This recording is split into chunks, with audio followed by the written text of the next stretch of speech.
Amadouba, bonjour. Oui, bonjour. Vous avez présenté ce lundi un plan très ambitieux pour le développement du Sénégal à l'horizon 2050. Mais qu'est-ce que vous proposez dans l'immédiat aux électeurs sénégalais qui ont voté pour le changement il y a 7 mois et qui n'en voient pas encore les effets? Vous conviendrez qu'il est extrêmement difficile de récolter les fruits de la nouvelle politique qui n'est même pas encore mise en œuvre au bout de 6 mois. Ce qui est important, c'est la méthode et ce qui est proposé aux Sénégalais. Le président de la République et son premier ministre ont commandité un audit des finances publiques qui a révélé l'ampleur des dégâts laissés en héritage par l'ancien régime, avec un déficit public maquillé qui est normalement de plus de 10%, un taux de chômage de près de 20%. Voilà ce qu'on nous a laissé comme héritage sur le plan économique. Il y a une volonté du nouveau régime de faire de la transparence parce qu'on s'acheminait tout droit vers le scénario grec où, lorsque ces chiffres étaient découverts par le FMI, nos partenaires techniques et financiers, le Sénégal courait directement à la catastrophe avec peut-être le non-recrutement de fonctionnaires, les salaires peut-être qui ne seraient plus payés.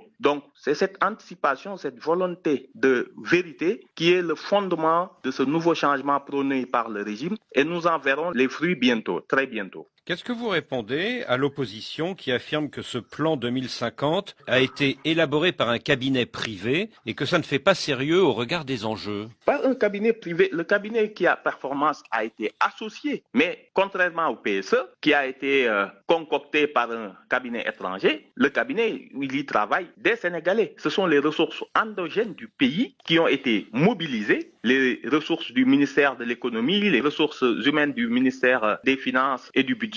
Voilà, tout ce qui a été mobilisé, ce sont vraiment des ressources endogènes pour avoir le meilleur diagnostic possible des maux de notre économie, de notre modèle économique et des solutions innovantes qui permettront le développement durable, l'émergence réelle du Sénégal dans les années à venir. Il y a 7 mois, votre victoire a soulevé un grand espoir dans le pays, mais les départs en pirogue continuent. Le mois dernier, 2 de ces pirogues ont fait naufrage. Il y a eu au moins 69 morts. Comment vous expliquez ce paradoxe? Oui, mais vous savez, les changements systémiques et paradigmiques prennent beaucoup de temps. Nous avons trouvé un modèle économique inefficace et inopérant avec l'essentiel de la croissance portée par l'endettement et les infrastructures qui ne bénéficient finalement qu'aux entreprises étrangères. Nous avons décidé de changer de modèle complètement et de miser sur un secteur privé fort, l'émergence d'un secteur privé fort, une croissance endogène portée par l'agriculture et le secteur secondaire et non plus par le secteur tertiaire. Donc nous renversons la pyramide actuelle trouvée sur place pour recommencer les bases d'une économie saine. Ça va prendre du temps, mais néanmoins nous pensons que avec la nouvelle gestion proposée par les pouvoirs publics, ce phénomène sera jugulé et d'ici quelques années, je pense que ce sera un très mauvais souvenir pour la jeunesse sénégalaise. Alors le mois dernier, le chef de l'État a dissous l'Assemblée nationale afin que les Sénégalais élisent une nouvelle Assemblée qui lui donnera les moyens d'agir. Mais est-ce que vous ne craignez pas qu'un certain nombre de vos compatriotes qui sont impatients de voir du changement ne renoncent à voter pour le PASTEF le mois prochain? Mais ils n'ont aucune raison de renoncer à voter pour le PASTEF. Ils savent tous que le changement ne peut pas être immédiat. Après l'audit et la présentation catastrophique de nos fondamentaux économiques et sociaux, je pense que les Sénégalais comprennent enfin qu'il y a une exigence de vérité et que cette exigence de vérité qui a été faite par les autorités montre une volonté de transformation radicale du système économique et social. Ça prendra le temps nécessaire, mais dans l'immédiat, ce que je peux dire aux Sénégalais, c'est qu'il n'y aura pas, comme ça a été annoncé, il n'y aura aucune rupture. Le paiement des salaires sera garanti et assuré et les autorités s'engagent dans un délai très court à réduire la facture d'électricité et les prix des denrées de première nécessité.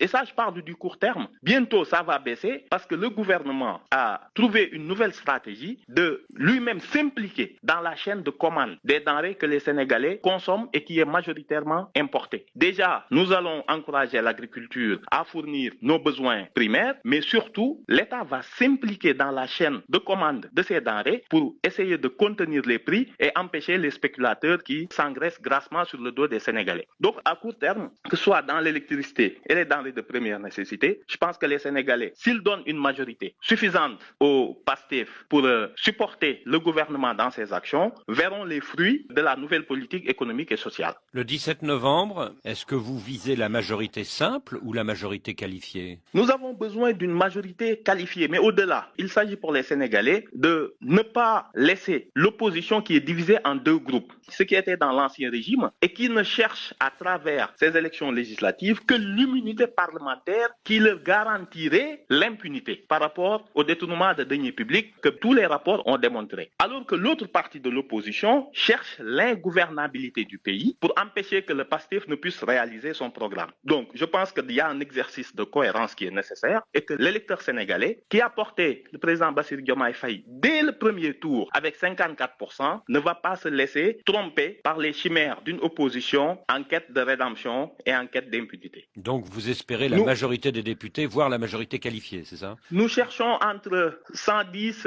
et 115 députés minimum. Je pense que c'est un exercice de cohérence nécessaire. L'électeur sénégalais, quand même, ne va pas être amené par l'opposition à conférer à ceux qui ont détourné les deniers publics pendant une dizaine d'années le confort de l'immunité parlementaire et de l'impunité. La majorité qualifiée, c'est combien de députés? C'est 99 députés, mais nous pensons qu'il y a un référendum nécessaire entre l'ancien système et ces nouveaux partis politiques comme le PASTEF, qui prône une rupture systémique et on doit donner la chance à de nouvelles personnalités du pays qui ont les mains propres, qui n'ont pas été trempées dans des scandales financiers. Et je pense que l'électeur sénégalais a la lourde responsabilité d'assainir l'espace politique et de plonger le Sénégal vers l'avenir. Alors en face de vous, à ces législatives, il y a notamment deux coalitions de l'opposition. Il y a Jam Ak Njarim, qui est conduit par l'ancien Premier ministre Amadou Ba, votre homonyme. Et il y a Taku Walou Sénégal, qui est conduit notamment par Macky Sall et Karim Wade. Est-ce que vous êtes sûr de battre des forces d'opposition représentées par des personnalités aussi fortes?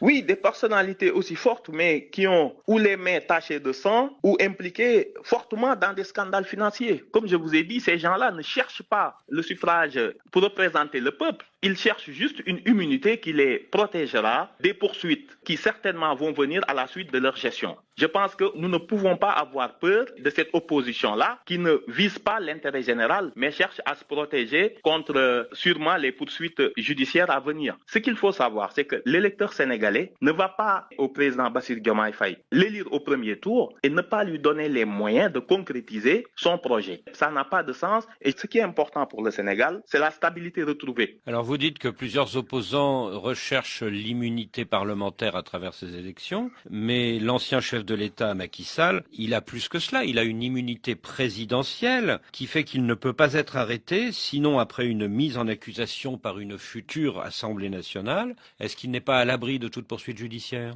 Bien entendu, s'ils ont la majorité absolue à l'Assemblée nationale, et c'est ce qu'il cherche le président Macky Sall. Bien sûr qu'il le sait. Donc c'est ça l'enjeu aussi, c'est de permettre que l'on juge tous les anciens ministres dont la Constitution a décidé que seule la Haute Cour de justice constituée de députés peut juger. Donc c'est aussi ça l'enjeu. Il y a une reddition des comptes qui ne peut pas aller jusqu'au bout contre les anciens dignitaires de ce régime si le PASTEF n'a pas la majorité absolue. Donc l'enjeu, c'est la majorité qualifiée, les 99 députés qui permettraient à votre camp éventuellement de mettre en accusation un certain nombre de personnalités de l'opposition ou qui permettraient au camp adverse de se protéger. Pas que cela. Il ne faut pas aussi que l'on pense que l'Assemblée nationale va servir juste de bras armé de l'exécutif contre d'anciens dignitaires. Il ne s'agit pas de cela. Il s'agit de rendre le pays gouvernable. Il faut voter la loi de finances. On a vu récemment le président de la République être confronté à la majorité hostile des députés de Macky Sall qui ont rejeté le débat d'orientation budgétaire, qui ont rejeté la suppression d'institutions budgétivores comme le Conseil économique et social. Donc nous avons déjà les prémices de ce que sera le Sénégal si les anciens dignitaires du régime réussissaient à avoir la majorité et rendraient le pays ingouvernable. L'enjeu aussi, c'est cela.